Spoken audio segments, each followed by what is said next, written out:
Sandwich बनाउनुको लागि यहाँ प्याज काटेको छु, खोर्सानी, धनिया, अन्त यहाँ गार्लिक र यो जिन्जर काटेको छु। यसले फ्राई गर्नुपर्छ। अब यहाँ घिउ लगाइसक्यो, यहाँ लाउँदैछु गार्लिक र जिन्जरको यो काटेको। यहाँ घिउ नकाटिकन लाउनुपर्छ। स्टार्टिङ घिउ ढल्छ त यस्तो भएपछि चाहिँ लाउनु पऱ्यो प्याज।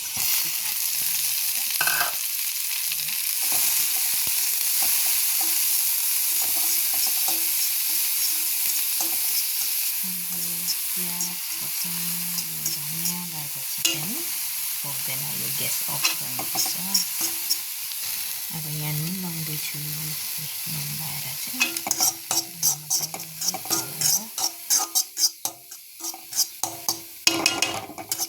अब यो यसलाई अहिले यतिकै राख्दा हुन्छ।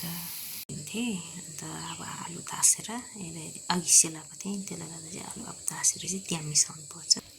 आलु पनि तासिसकेँ। यो आलु चाहिँ मिठो हुन्छ, हेर्नुहोस् न पक्क परेको कि। यसको आज चाहिँ ब्रेड स्यान्डविच बनाइदिने आलु लगाएर नानीहरूलाई।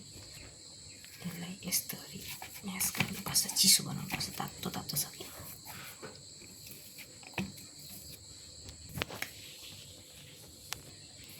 रेडी भयो। अब यहाँ मिसाउनु पर्यो यिनीहरू सबै लगाएर। यिनीहरू लगाएपछि यो सबै लगाएर मजाले यो मासु मिसाएर चाहिँ सेलाउनुपर्छ। हेर्नुहोस् अब यो रेडी भयो। यसलाई सेलाउनुपर्छ। यसलाई सेलाइन्जेलमा चाहिँ अर्को काम गर्छु।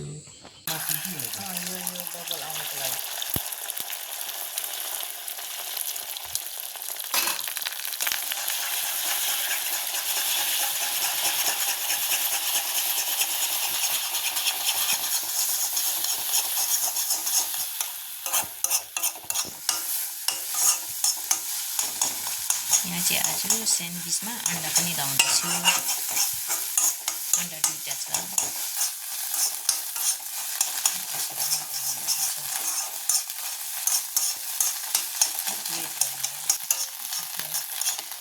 यति भएपछि चाहिँ ग्यास अफ गर्नुपर्छ। अब यसलाई चाहिँ किन मैले यस्तो बनाएको भन्दाखेरि नि, अन्डा पनि लाउनुपर्छ त, नभए त डाइरेक्ट हाल्दा हुन्थ्यो। यस्तो सेप बनाएर चाहिँ यहाँ ब्रेडमा ठक्कै लाउनु पऱ्यो होइन, यसरी। अनि अन्डा लाउँछु यसरी। अन्डा लगाएर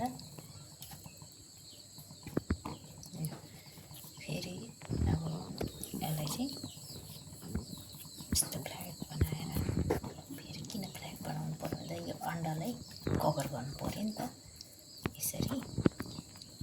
अब चाहिँ ब्रेड लाउँछु ल। यसरी ब्रेड लाएर यसरी नानीहरूलाई ब्रेकफास्ट बनाइदिँदैछु।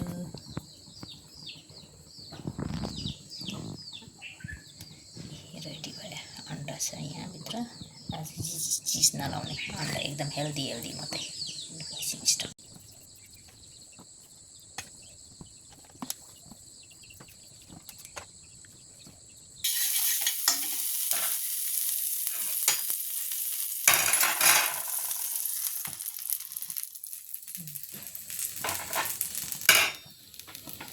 त्यो एउटा देखाउनुहुन्छ नि।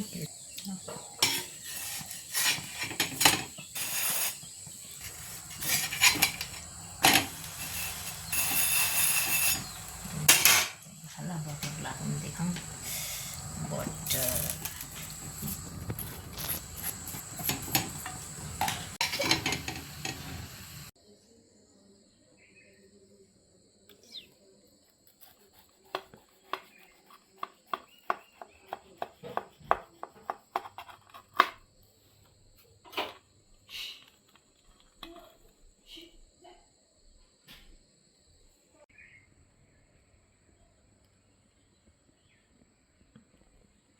भयो कि अलि लाउँ।